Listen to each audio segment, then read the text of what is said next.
XYZ, they done been in waiting. Put it all together, crazy is innovation. Rising to the top, greatest in the nation. So we pass it down gen to generation. Hello, you all. It's been a while. And another book discussion by our family, with our family. So welcome. Hidden Potential by Adam Grant. So what we're doing, we are gonna break it into 3 parts. We're gonna do 3 parts. So the 3 parts will be part 1, 2, and 3. Of course, it's been 3 parts, right? So we have read part 1, and we're gonna record and talk about and discuss part 1 from 3 generational. I guess it's more of a gap because you really are Generation Z gap, correct? Aki, Q, and Dre is, so we're kind of X, Y, and Z, but not X, Y, and Z. But everybody's far enough apart. So I wrote my stuff. I have my certain things inside my journal, and I also wrote in the book. So, what did you overall with part 1? And then we'll go break it down. Overall with part 1, what did you all get from part 1? What did you all like about part 1? I mean, personally, it kind of outlines that that the most gifted aren't always the one that get further ahead in things. Right. I thought about that with I was thinking about a basketball player. His name is of course I watch sports a lot, so I was doing a lot of analogies with that. But he played for the New York Knicks, and his name is Jalen Brunson. So he was a second round pick. Like he won in junior high school. He won a championship in high school. He won a championship at Villanova in like 2016, and he was still a second round pick. Like he's not the most gifted, he's not the most athletic, but all he do is win. So he ended up getting drafted by the Dallas Mavericks, and every year he went up and up. He didn't just come out like LeBron, a phenom, and scoring 25 a game. He started out like 9 a game. Next year it was like 13. Then he went to like 18. Then last year it was like 23. Now it's at 26. And now he's an all-star now. But the thing about it is, it was in the playoffs, and he played with Dallas. So it's this dude called Luka Doncic on the team, who is like a freak athlete. Well, not an athlete. He's still like 6'8" though, and he moves at his own pace. He's from like overseas, but he was like the bona fide leader of the team. But he ended up missing 2 games in the playoffs from injury, and that's when Jalen Brunson basically got his opportunity. So I know it was saying about that as well. Like a lot of people don't have that specific opportunity, but you got to be ready for it. So he balled out, scored like 40-some points each game. And then he ended up going as a free agent next year, and he went to New York, and like now he's an all-star. So it's like a lot of like sports analogies with that I was thinking about. Like, even like Tom Brady, he's like known as like the GOAT right now, but he's not even like top 20 talent-wise in like quarterbacks, like actual physical attributes and able to run and the stature and things of that nature. So he kind of like had to work later and was a late bloomer. Right, because in the book it said, what was the guy? I got the notes. Which one I got the notes? It said Beethoven versus a Bach. What's that it? Mozart versus a Bach. It said Mozart, who makes a big splash early, versus Bach, who ascends slowly and bloom late. Yeah. So looking at the hidden potential and of this, like it kind of like goes exponentially instead of the opposite exponential. That kind of like smooths out and plateaus in a way. Right, in the plateau with the exponential growth. That's what I liked about that. I got a lot of notes. I got I started writing in my book, in my journal. Then I started writing notes in here. So, and it made me think about certain areas as well. So, because remember you was telling me, you was talking about how mostly the C, like on football, the real when you ones who on in college football, you were talking about those who are the average players are the one who usually may end up going pro versus the all stars in the college football. Is that what you said? Your analogy? Yeah, I would think like that. Don't, that makes sense because I would think that in college, the all star in college is the showboat almost. And that's just me making an opinion on it. Is the showboat.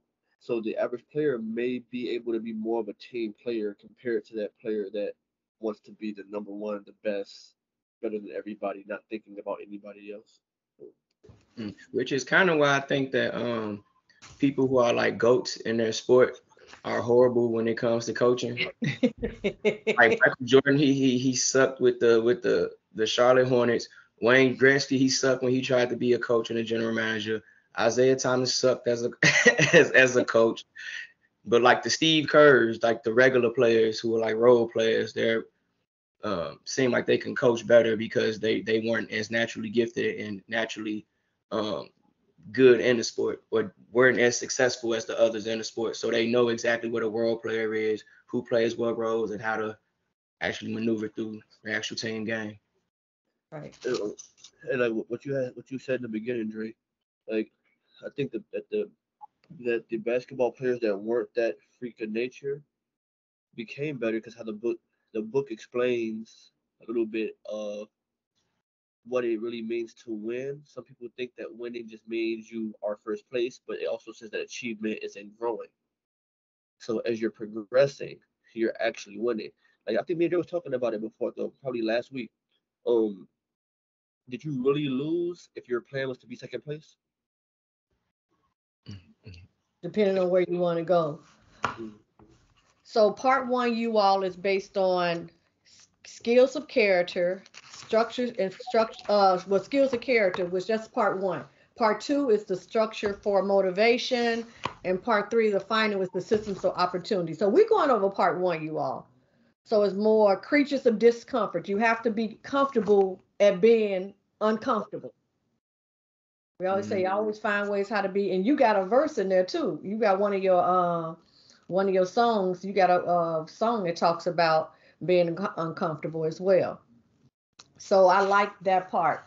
So another thing that I like about in the prologue part is about the chess piece. The chess part about dealing with the chess with the students who did not know how to play chess and how they used the scaffold method in order to teach chess and them going through the process of beating all the teams they end up playing after they learned how to play chess. So it's more of a not a lecture type of thing. How do you go internal to learn? How do you go internal to educate yourself? Not just sitting inside of a classroom, but what happens when you found your own self-driving force to make yourself proud, basically, right?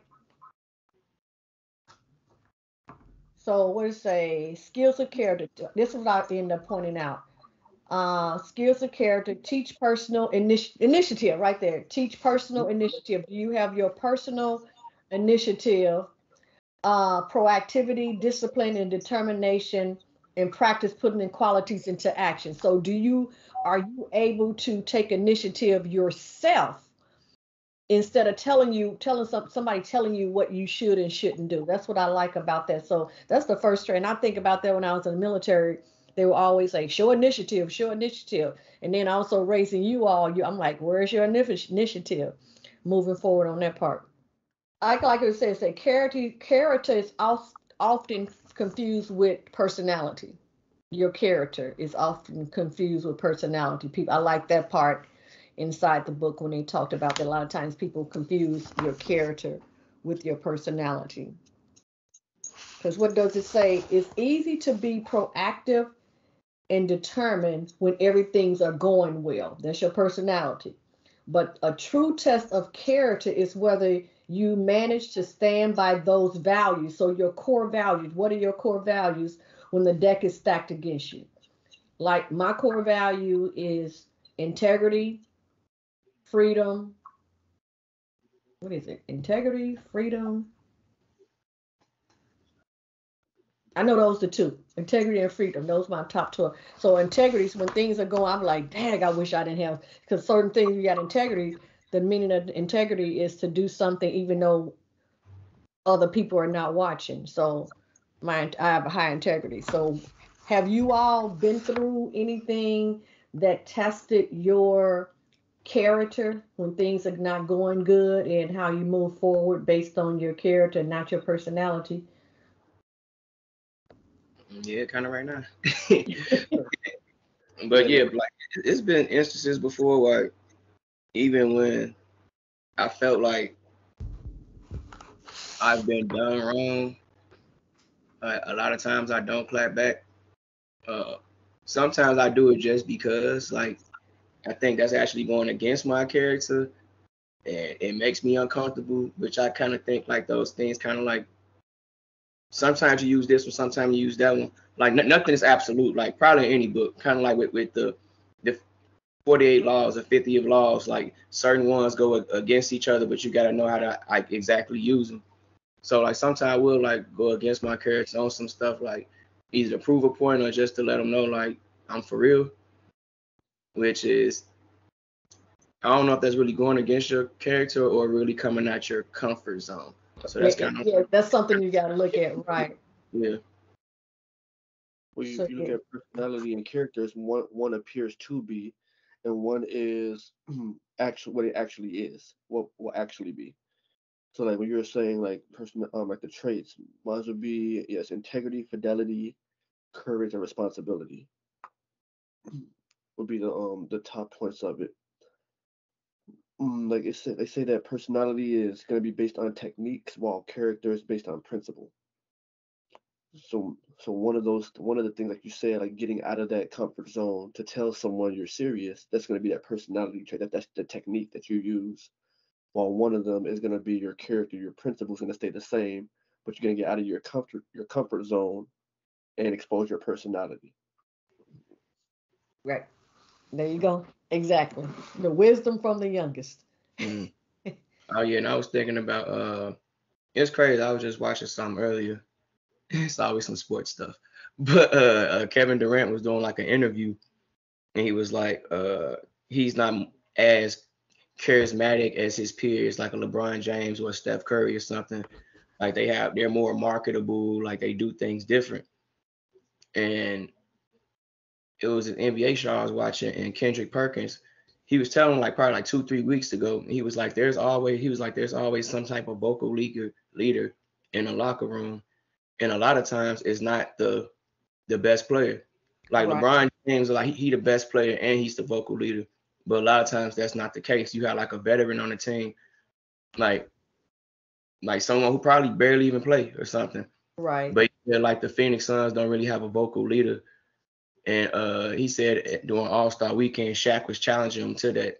Like I know you just lead by example, but your team needs you to be vocal right now. Like they actually need that. So you need to go outside your comfort zone, and you will see the results. Even though it's like historically not what he's been doing like his whole career. And sometimes you got to go out the comfort zone. What else I like about this book? I mean, I was doing when I first got, I'm like, y'all gotta read this, Roger. It said, chapter one. It says, character enables you to, like you was just saying, character enables you to transcend what tendencies to be your true principle. So your personality is not your destiny; it's your tendency. So we, like I said, chapter one was becoming creatures of discomfort. Why I write this? I I said think it's a book. personality is more like natural. Right. Right? Because he was talking about, it said, where is it in the chapter? Do y'all remember the book? It said, I wrote down, it's a bug in our education. Probably because they be trying to teach everybody the same way, Yeah, or that's what it said. Yeah. like some cookie cutter type approach with everything. But Hmm. then it was also saying like that, like certain people like need to read, hear, visual learners, audio learners, things of that nature. And they Right. said and it wasn't really true. Certain things you learn better when you hear it audio or hear verbal or see it. Like for example, like when we used to like print out the map quest, right? Before we even had like GPS. Now you like look at it and it tells you exactly where to go. And sometimes it'll tell you like left right here. I don't like when they do that because it always happen to come on my favorite part of the song for some reason. but one time I accidentally switched to where I had to like read where to turn, and I hated it. I'm like, man, let me just see where it's going. But before we had to look at it like that, before they actually had the map. So it's like, how was you doing it before then? Right. But I know it's like different ways of, but and that's probably like a better way too. When it came out, people probably ain't like the map part. They probably just like looking at it like this because it tell you exactly where to turn, exactly what mile is at, exactly this. Because they basically saying, like you was going back on to the say, that's what I got. It says learning in your learning style is a misnomer. So audio, visual, kinesthetic, it's a learning style, it's a mode. So basically it says there's a popular practice in schools that has discussed learners from seeing from their learning style, but you really learn when you discomfort. So if you're learning on your learning style, you're in a comfortable setting, but if you end up changing the learn, it makes your brain thinks a different way to pull out the hidden potential to learn a different way. So why not say, and that's what I end up saying. Students be like, I'm a visual learner. I'm like, what do you mean? Well, I got to see and do it. I said, I mean, you're a kinesthetic learner. That's not you just saying you're a visual learner because you done heard somebody say you're a visual learner. You're looking at it.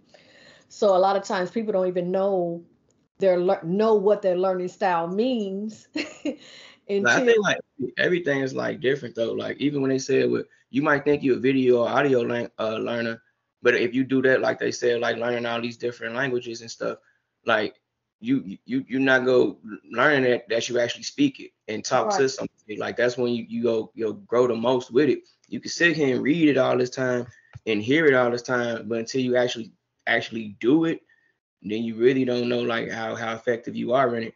So that's one, I guess, examples of one thing where this learning style for this specific subject, this works best for it. right.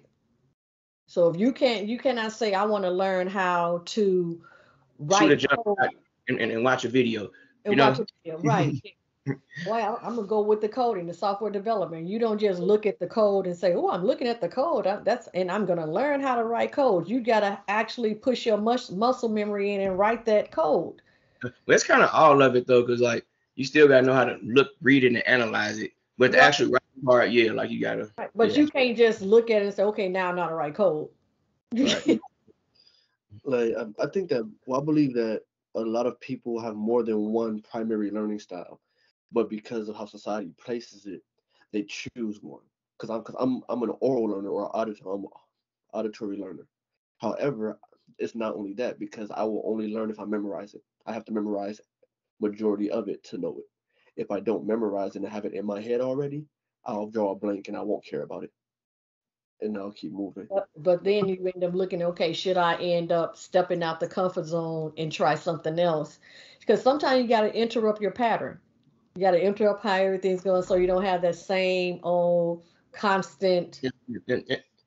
And sometimes like the way you're learning that specific thing, it may be the right way, but still like trying something different, and like at least you would know like, okay, that don't work.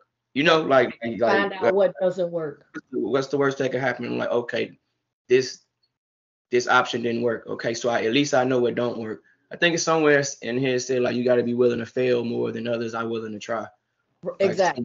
you know, And then from the point bringing it back to the characteristic like personality trait or your character, I believe that confidence in who you are also adds on to how you learn because someone can hold up a piece of paper and go, okay, you're right-handed, draw a circle with your left hand, and they do it for you.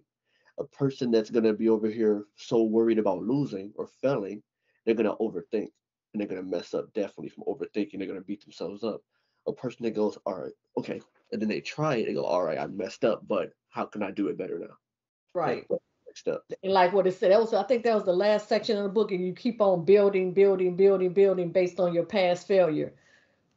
like okay, not to bring up another sports analogy, but but you know, like if you're dominant right-handed and you have to work on your left hand, it's gonna feel funny dribbling with your left hand. You know, Right.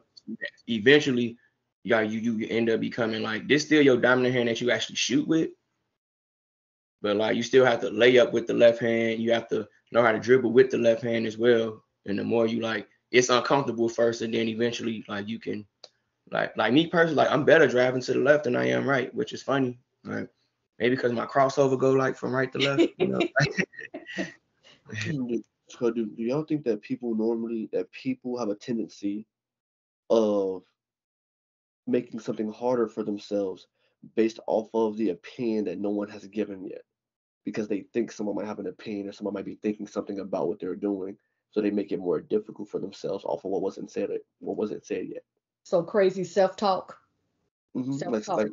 Yeah, I'm like gonna say like everybody do that. Like when I was having a little session like last week or whatever, it was said that like a lot of times like, or I don't know if it's like anxiety or certain fears on certain things creeping in your head, and you basically got to challenge that as well. Like kind of play devil's advocate to your own thoughts. Like okay, like this probably ain't even happened. Like I think it was like example, it was like someone who's in school, right? Like say for you in high school and you like in the crowded place, and then your boy walk past. You be like, hey man, what up, man? I mean, and then you look and you keep walking off. Like it could creep in your head, like, man, like, what is he on, man? I thought we was cool. Like he must be on this. And then you see him later, like you probably go back at him too, or you feeling some type of way throughout the day, which is affecting your regular things that you got going on. Yeah, you probably see him and get on some petty stuff too, like, you weren't trying to holler at me, you know what I mean, like this. It was like, but if you could just twist that a little bit and like, okay, maybe he had to go get to a test or something. Maybe it's something going on at home that he don't really want to talk right now. Maybe he heard his name, looked over, and it was so crowded he didn't see who it was and kept walking. You know, like, and that'll bring the more curious up thing around instead of automatically like just hopping to that specific conclusion that you Right. think it may be. So then when you see him, you be like, hey man, what's going on, man? I hollered at you earlier. You know what I'm saying? Like make a joke about it or something, like, what, you ain't messing with me no more? You know what I'm saying? Like, but like a way where it don't affect you. Because eventually, like, it's only affecting you. It's not affecting him. He just Right. walked off the field doing what he do about his day. Right. The next section. Do y'all agree with this? Procrastination is a common problem whenever you're pursuing beyond your comfort zones. yes. So You're when not you be, huh? if you're not comfortable doing something, your brain automatically tells you to not do it and finds other things that are similar or that are familiar. I Right. explained this during like a group conversation I had about relationships. I said people go back to a toxic relationship or go into another toxic relationship because they're used to it, not because they want it. And It's your the brain, comfortable. Yeah, your grandmama say it's those comfortable pair of shoes. You're used to wearing those comfortable pair of shoes. They feel the same. So you would stand instead of putting on some new shoes. They might hurt a little bit, and you gotta break them in. you're gonna Instead stand of on the shoes that you used to. So what yes, I wrote down, it said, as a blogger, Tim Urban, I don't know, describes it. Your brain get hijacked by an instant gratification monkey who picks what's easy, like you just said, over the hard work that needs to be done. So that part. So usually procrastination is afraid to go to the hard work. You don't want to do the hard because it's new, out your it's it's, comfort zone. And it's most of the time, when you procrastinate, when you start doing it, you ain't really caring no more. Like sometimes, like you don't feel like going to the grocery store or something. But then as soon as you get in the car, you're like, you okay? You know, Yeah, like I do that with school and stuff too. Like as soon as I start writing the paper, be like, okay. So you really like stressing yourself more out about the not starting part than the actual doing it part. All just right. get up and do it. Just do it, like Nike say, right? Like Mhm. I was procrastinating on reading this book.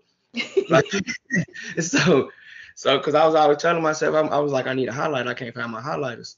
That was procrastination. So then I was like, okay, I need the highlighters. So I went and got the highlighters so I wouldn't have no excuse. Yeah, it's what else I wrote down. He had some. See, say procrastination is not laziness or time management problem. It's an emotional management problem. So if you look at it that way, so when people's like, "Oh, you procrastinate, you need to learn more time management skills," that's a misnomer. That's not true.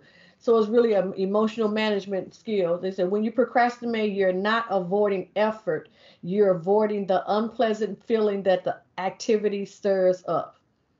Wow. It is that if we avoid the discomfort of learning techniques, so basically, if you're here say Ted Lasso, if you're comfortable, you're doing it wrong. So so if you're comfortable, you're doing find some way to, especially if you're going talking about hidden potential, find some way to what are you gonna do to do it right, right?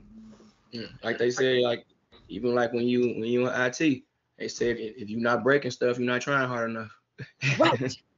That's what I told my students. I told my students, I say you have to get used to. I say you if you don't have the break it mentality, I keep your head is on this. Right. Please don't do that. Yeah, please. Thank you. So I told my students if you are not don't have the I need to learn how to break it mentality, you're really in the wrong industry. Because that's what That's the case. You just go do the same thing that was done from back then and back then and back then, right. and like you need to go, and then you don't know what limits you got. Like maybe you're not that good at it. You feel me? Like, And I told them, I was like, you all got to get over it, not trying to break stuff, because if everything's gonna always work, that mean what they need you for. yeah, that's why I always make it work first. Say that version, and then try the other stuff over here. So if you're still working over here, and I'm trying to make it work more efficiently or more in a more standardized Scaffolding, way, scaffolding way, like it said in the book, the scaffolding. yeah. Do you think not wanting to break something comes from past trauma? Everyone watching this, make sure you comment your answer down below in the comments.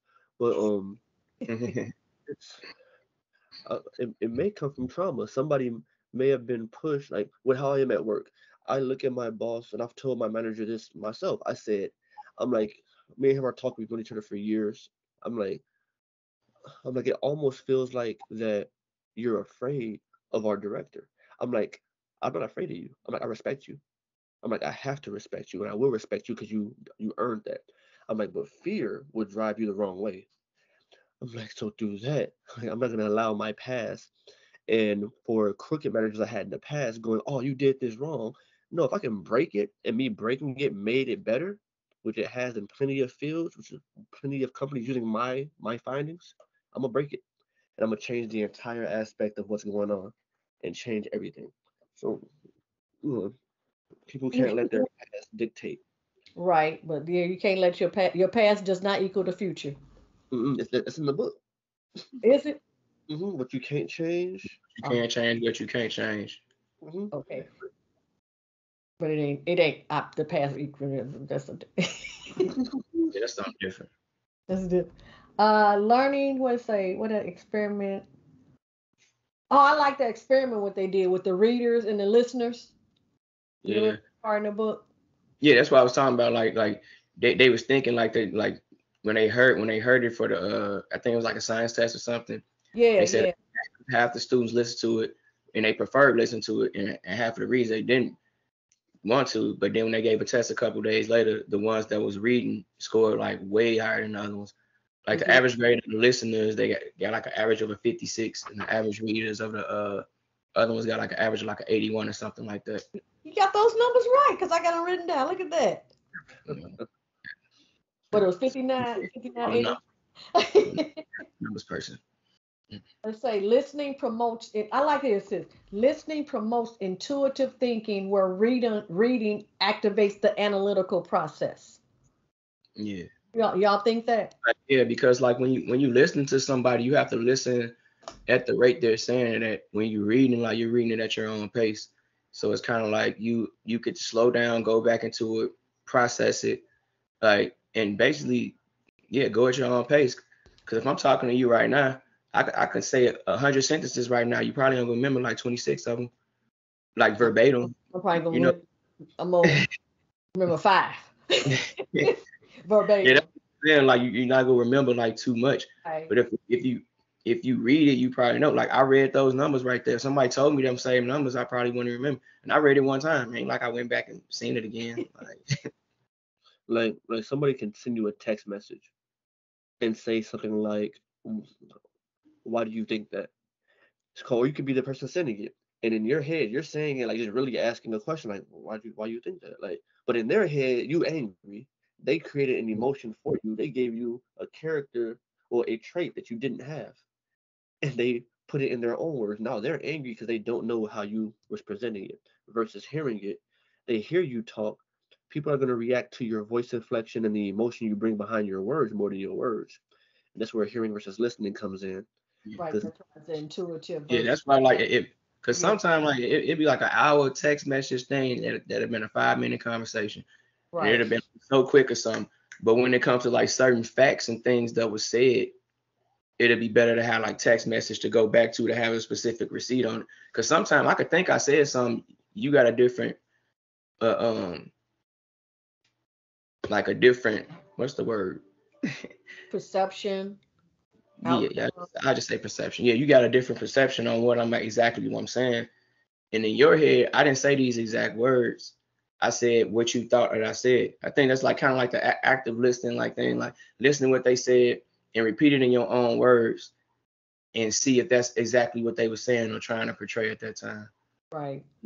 it might come down that everyone's definition isn't the same definition, even on the smallest words.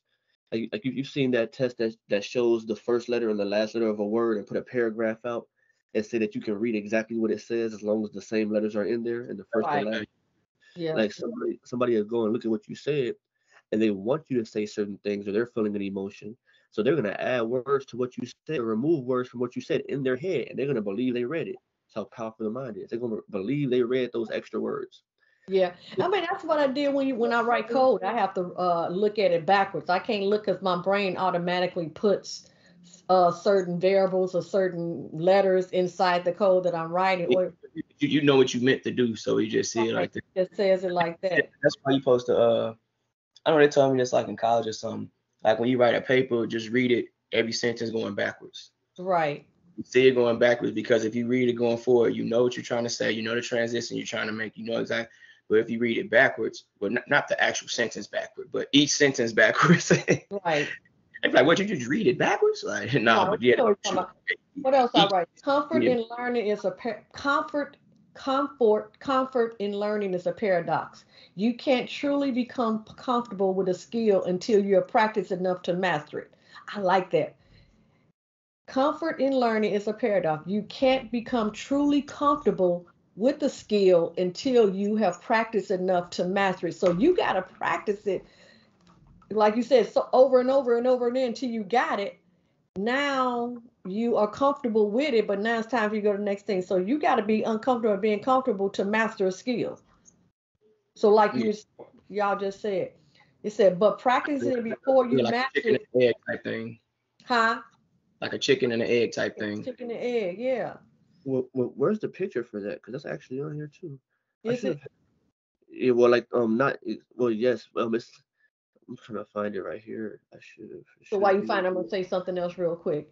It said, but practicing it before you master it is uncomfortable. So you procrastination. So a lot of time people avoid it. That's what we were talking about. Here it goes. Knowledge. Oh, it's called knowledge, practice, discomfort. Knowledge, practice, discomfort. Knowledge. It keeps Right. going on, and then it gets to comfort. It's called. Well, it gets to progress. Well, it goes knowledge, practice, discomfort, more practice. Loops back around to knowledge. Then it goes back. Then once you get to progress, it goes to comfort, but then more practice. It pushes you back into that mode of being uncomfortable. Comfort. So when you learn, like you were saying about the multiple, I like the section when they're talking about the people knowing 5 different speaking languages. Languages. Yeah. Yeah, Yeah, especially because they was like late bloomers in that too. Like took all these classes, took all these courses. And he said he went to Spain for 1 week, stayed in a house where they just spoke Spanish and was fluent in a month. we say accelerating learning requires a second form of courage, being brave enough to use your knowledge as you acquire it. Like you said with the speaking the foreign language, they saying you saying it wrong. He's like, I might say these wrong words wrong, but you might understand. They said it in the book right there. Somebody it was saying something. They said the wrong Yeah, combination of the language. yeah, like he said, and then like they said, you get the practice with it. Like I think he said, okay, I was talking to like some some Mexicans the other day, and I'm like, how come y'all talk in Spanish this day, or y'all be talking English, and then you talking Spanish? I'm like, I'm right here. You know what I mean? Like you make it seem like you talking about me or something. You just ain't say it to me.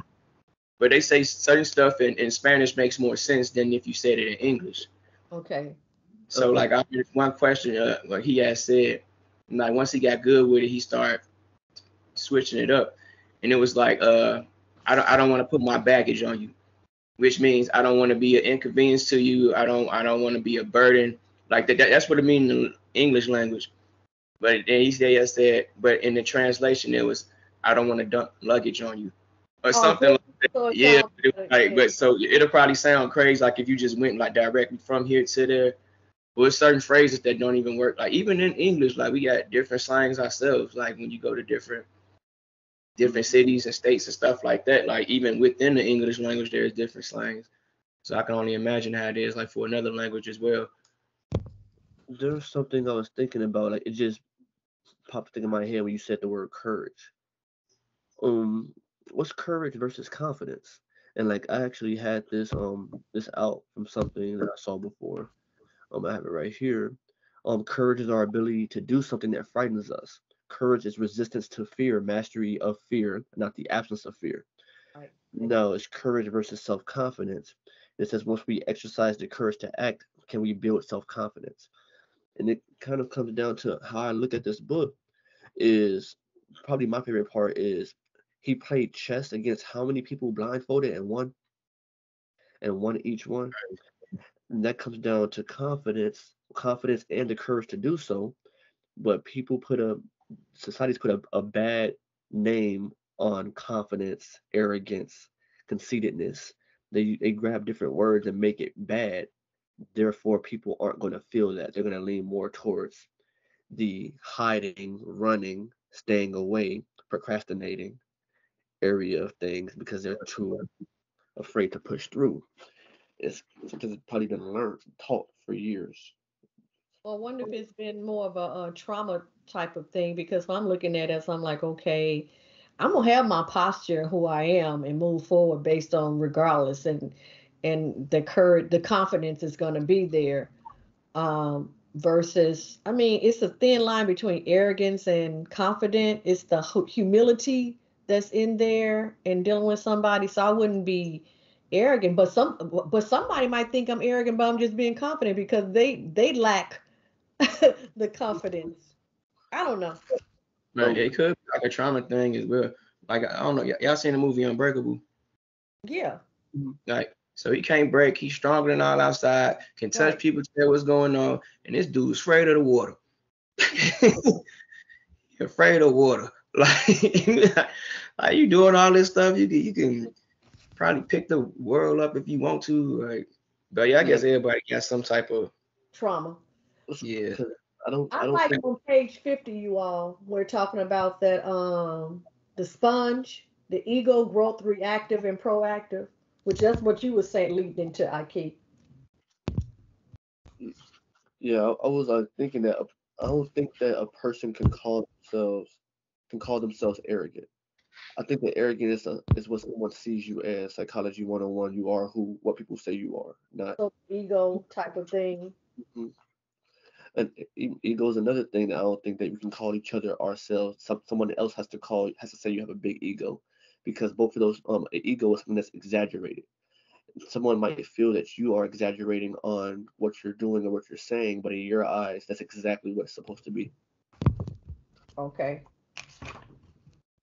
I'm getting to It's like the this is where you want to be. Like right, there's the sweet spot. reactive versus proactive. Right. So I like that on page 50. At There's that. certain times you gotta be like I think about like certain times you need to be reactive as well. Um I say proactive is more of the getting ready for or a just in case type of situation. And I guess you have to be proactive and ready to react to certain things, if that makes sense. I think you have to be reactive, but it's to me and what I'm looking at in the book. It's like if you boxing, right? Like Right. you trained yourself for certain things, but you still have to react off what they do. So you were proactive in getting ready for the react, if that makes sense. I think boxing probably like the best analogy I can give. So you Because get like if they don't do exactly what you think they go do, you still have to react. Like you just ain't finna sit there and just get hit all day. Like, okay, he turned southpaw. Okay, I thought he was gonna come out swinging hooks, but he actually doing it with a jab. So now right. I Being have to react proactive. off that. But I was proactive in knowing what I was gonna do if Right. he was gonna do that. Yeah. Right. So you was really proactive to prepare for the reaction. But react, right. So you really was really so that means that negative being a positive. Yeah, I Yeah, guess. yeah, it's called. I can put it into an analogy that isn't boxing wise. I say life. You have to know when to yield, when to submit, when to react, when to be proactive, when to push, when to pull.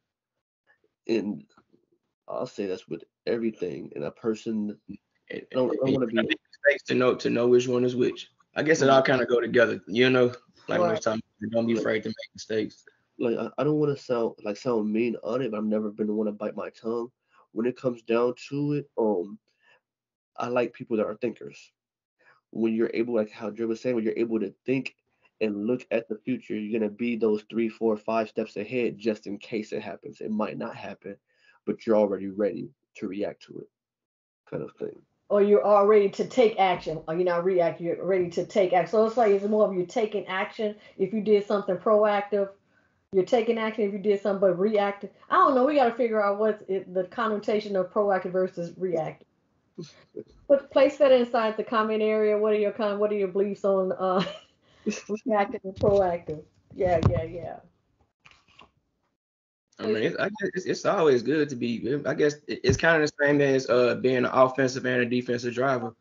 Like in my head, that's kind of what it is as well. Because So I on page 55. I don't know why underline this. It says a critic sees your weakness and attacks your worst self. Oh, okay. And a cheerleader. So this right here is talking about how you need to Yeah, surround yourself with yes certain. men versus haters. Right. You have your yes men and you have the haters, and then you have the ones who just go give you the real. Right. So you got to find Maybe out who's gonna be. they do the burn method, or Right. like they actually really want to know want what's best for you. Even if they giving bad advice, they still want what's best for you. Like everyone is not gonna get a perfect advice to everybody. Maybe this advice will work for me more than you, or him more than her, So you want or to coach. You don't I'll want listen to to this lead. or part and they'll listen to this part. You know, Exactly. So yeah. So you, and you like don't want a cheerleader. You want a critic. You want a coach, basically, some person who's gonna be there. yeah, and knowing like what exactly they want for you. But I I like think how you it said, like circles on where the sweet spot is. yeah, it Like you got shows people that. who care for you, people who have the knowledge for it, and the people who like Right. if they don't care for you, they have the knowledge for it, and they need you to do it. Like, are they really doing this for you, or do they just need something done? Like kind of like I think like a manager or something like that. Like they don't really care about you. They care about the project. They care about what's going on. Like that's the main thing about it. Like and of course you're gonna have relationships like that, but don't expect them to really care about you like during that time. But it was So someone who cares care, about you credibility, and knowledge as well. What was it? care, credibility, and familiarity.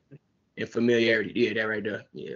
So if they're familiar with you and they're They have and that and they credibility. have credibility, that's kind of like a manager. Like they probably just are they doing this for you or are they doing this for the project? But Hmm. if they familiar, they have knowledge of the subject and they care about you, that's like a sweet spot to have someone actually give the advice.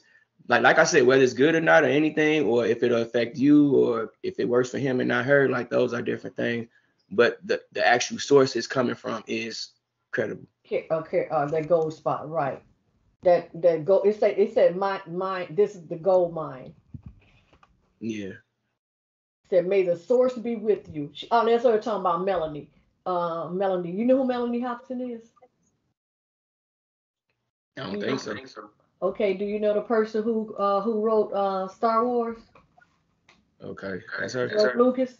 That's her husband. Oh, okay. Well, I sound like I'm echoing. Am I echoing to y'all? No. Okay, just stop. So yeah, that's her husband. So basically, on what she was listening to, and because in the example with her, she was over talking, and not listening. But somebody who she seen Like as she, like credible, she basically wasn't reading the room right. right? Right. I know I've been in a situation like that before, especially if I'm drinking or something, everything going if you're looking like No. Mm. right. But yeah. Uh, chapter 3, and I always said this to you. I was so glad, and I'm gonna bring this back. And I think I talked about this on the other one, on the last book we talked about. I was glad when you received your first F in school. And people always like, you was glad he received an F. I'm like, yeah, because he thought he was extremely, extremely smart. He got his first F, and you were mad because it was in was that the Miss Sanders class. yeah. Yeah. You received your first F. I was like, yeah. I'm like, because to show that where are you gonna grow for? Even when you was a kid, whatever grade you got, I always say, okay, you got this grade. What are you gonna do to get better? How you gonna do it? But not saying you're in imperfection. Imperfection is good. You want to have imperfection because you always growing. If you think you're perfect all the time, you're never gonna grow. And that's what you were saying at the beginning of this. You're not gonna grow because you have to find out uh your growth and your imperfection. Let me put my glasses back on because I was looking in the book. Here you go. What straight A students get wrong? Mm. And I see that all the time with my students who want to get all A's. I'm like, you're not learning. Okay, I'm gonna start back over because y'all not looking.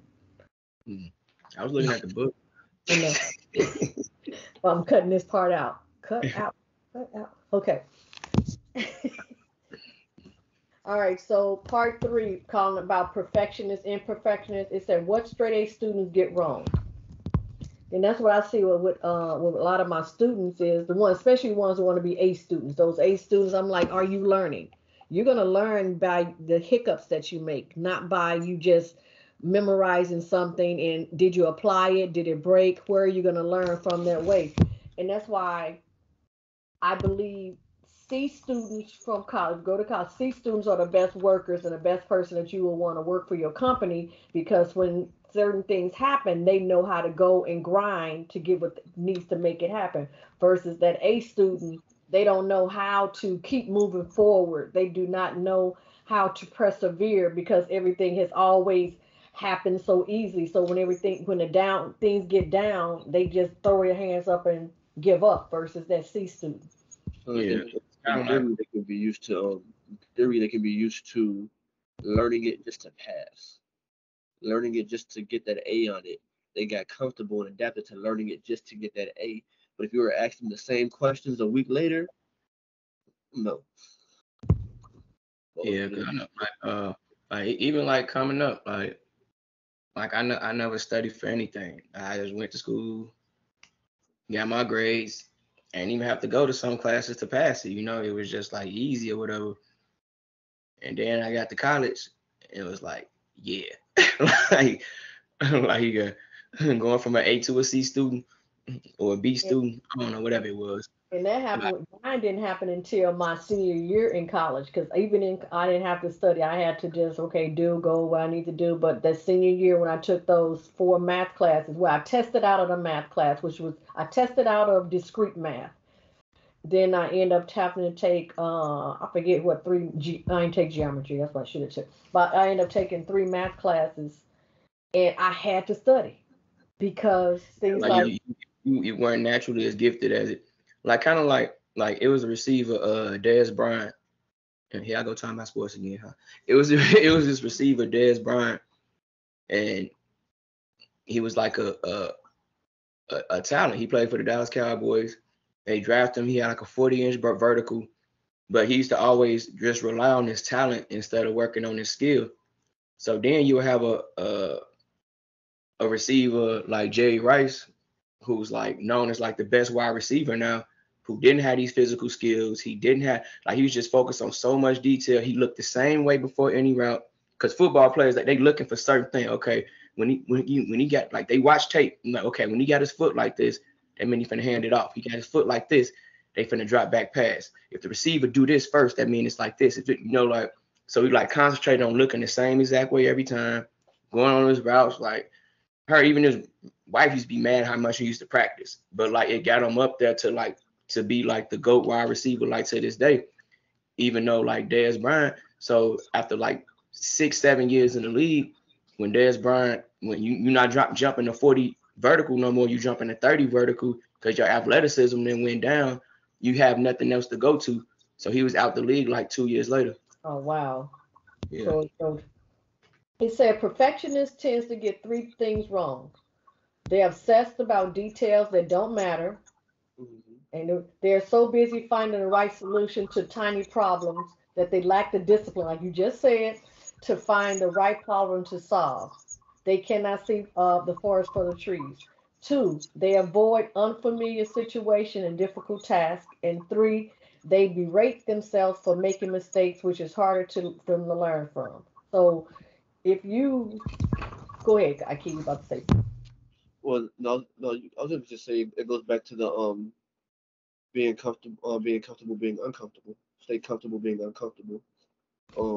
It's called, because I'm still looking at page 66 where he said I beat myself up for missing one question.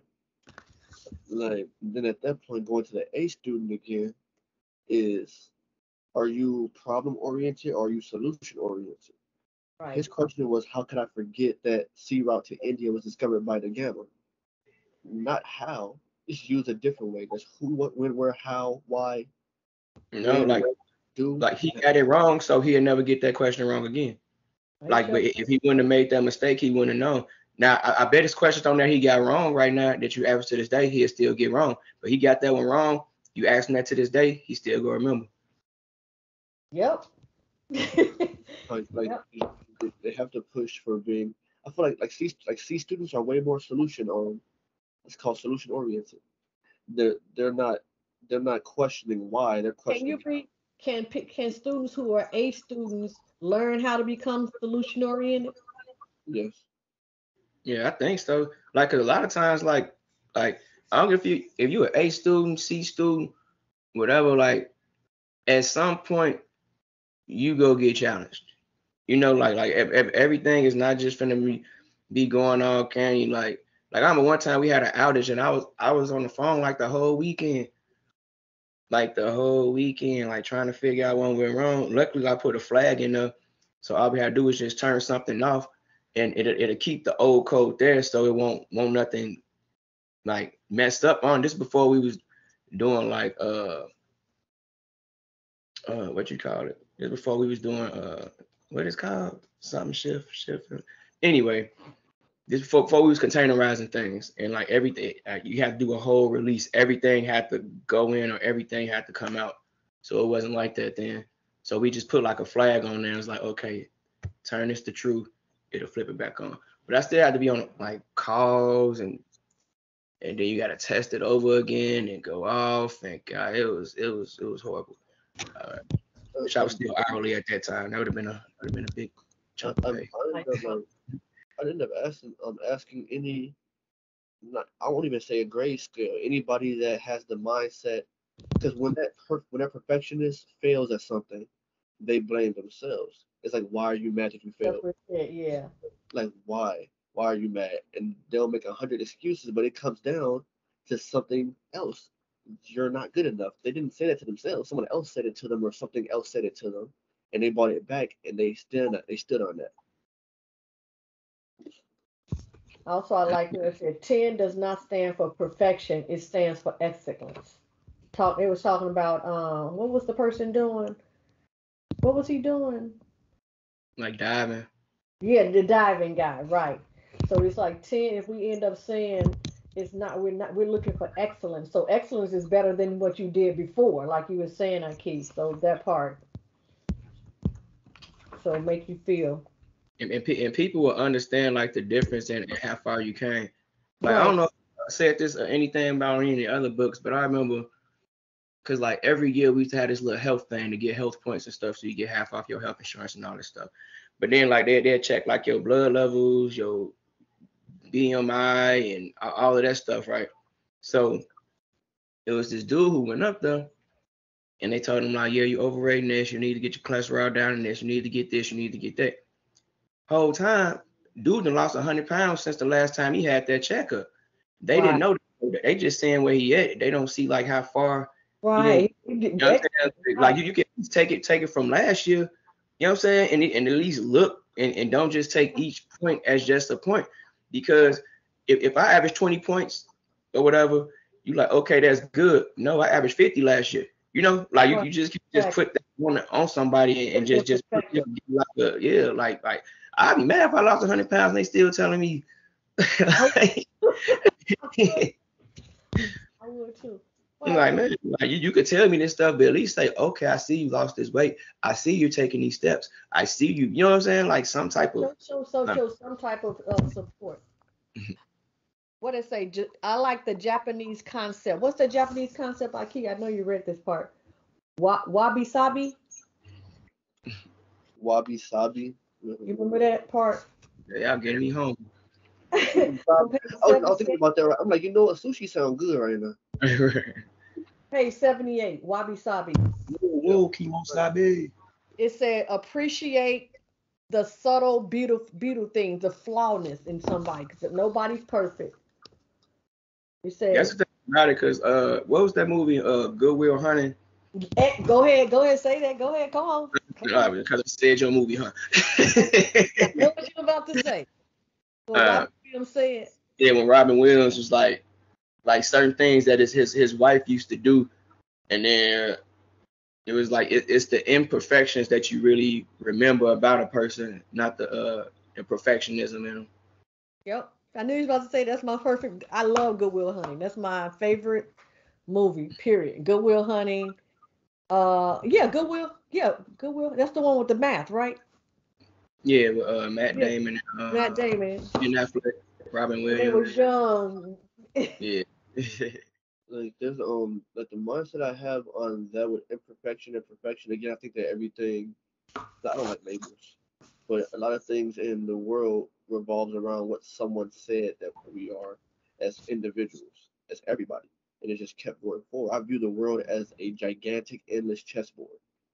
There is no way you can be imperfect, and there's no way you can be perfect. You must be both. When you become both, is when you find harmony. You don't need to be perfect. You need to be imperfect because you're being one or the other to prove something to somebody. Because most people aren't proving it to themselves. You prove to yourself, like on page 80, where it shows like the little diaphragm. It says people you should focus on pleasing, people we actually can please, and people we try to please. Mm-hmm. Most people look at perfection and imperfection based on that people we try to please. What Gary Vee say, you buy a $500 pair of shoes to please that person and get a 5-second compliment. Well, what? You said a 5-second compliment. Like that's Compliment I need 5 seconds. Like, man, Right. nice shoes. But that's just what it really comes down to. Everyone's worried about one thing or the other, something that feeds their ego or something that breaks their heart. It's like everything is based off of what other people think about you, and that's what you care about. Stop. You get rid of all of that. Now you might find boredom for a little bit because you're so used to all of this negative energy or this positive reinforcement. Create your own positive reinforcement. Talk to yourself. We're our biggest critics. Talk to yourself. Figure out, find a solution. Don't look at the outside and go, okay, well, I got to keep doing this and I have to be perfect by their standards. Who cares about their standards? Because they say like you can't be perfect. I mean, you can get a perfect score on something, but if they ask different questions, would you have that got a perfect score? You know, right. Who said that you're not supposed to splash when you do a dive? Man, what if the person said the biggest splash wins? You know, you still couldn't be perfect in that because the splash could always get bigger. You know, like right. When they say when you dive, it's not supposed to be no splash. It's impossible to be no splash. That's impossible. I think that's why that was a good analogy for this, for the perfect, because even if you get a 10, there was still some splashes. Like there's no way you can jump in the water and there be no splashes. Right. At all. It's called nothing is without limit. Nothing is without limit. Even the smallest splash is gonna be a splash. Like you can be walking around and you got a water bottle in your hand. You're walking too fast and a small speck of water flies off and hits somebody. You're like, man, the water didn't really hit you, but it still did it. It was that small, the smallest molecule they felt. It still did it. It's like, yeah, everything, nothing is without limit. I think like overall though, I guess this is like a good way to like set up the rest of the book. Like, 'cause I'm curious on like the actions behind everything, or Yeah. get there. And like, so the first one I guess is just to give like a lot of cliches, stuff that I've probably been hearing before, but it breaks it down in like different ways and different like just different ways of viewing it and using different examples to make me think of different examples like with other people around me as well as myself. Here's where it is. I think you went over it already, but I didn't touch bases on it all the way. 73, just taking a step back to this little diaphragm. I like the pictures. When I do something well versus when I make a minor mistake, like do that perfectionist, that even comes down to when I do something well, a lot of people aren't happy and congratulating themselves about doing it well. They're happy because they can brag about it. No, when you've always been happy with doing stuff well. When you was in the 3rd grade, I said, Aki, you gotta be quiet when you in class when the teacher is talking. And you said, but mama, I'm quiet when I'm standing in line going to the bathroom, and that's the most hardest place to be quiet. You was like, it's on the positive, Mom. Look at where I'm.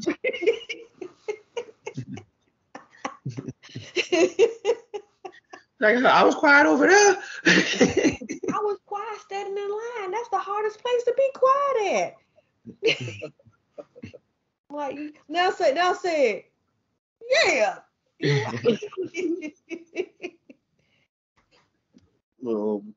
Versus when someone makes a minor mistake, are they really mad at themselves for making that mistake, or are they upset because they failed somebody? Which is, again, through my studies of human nature. I mean, that's basically what it is. I mean, you are right there too, because you think you failing somebody, but the other person really is not even gonna judge you based on you failing, as long as you did your best. A lot of stuff you do for other people. Like, I ain't gonna lie, like if I go outside and I be looking, I'm like, man, I'm ashy.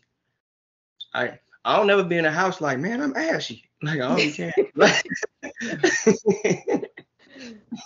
But that's what you want to look. You want to look nice all the time. So in closing, are we closing out? So we ready? Y'all ready? Like you saying, Aki and Leandre, next few sections. Yes, I guess it seems like it's gonna go more to I actually like the end of this book. You all see the last few pages. You see all the references they got at that end. The note, you see how look at the end of the book. Oh, the index. Oh, I got a lot back here. A lot of notes back there. Those are notes. Those are references. So if you want to go do research, he actually has articles that support what he's put in this book. Yeah, you got a lot of articles in. All right. In closing, y'all ready? Here we go. Wait. Background effect.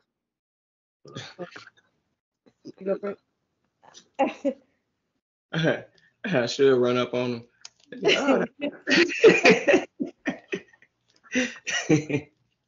How do I stop? All right, everybody. Good. XYZ, they done been in waiting. Put it all together, crazy is innovation. Rising to the top, greatest in the nation. So we pass it down, gen and generation. Passing the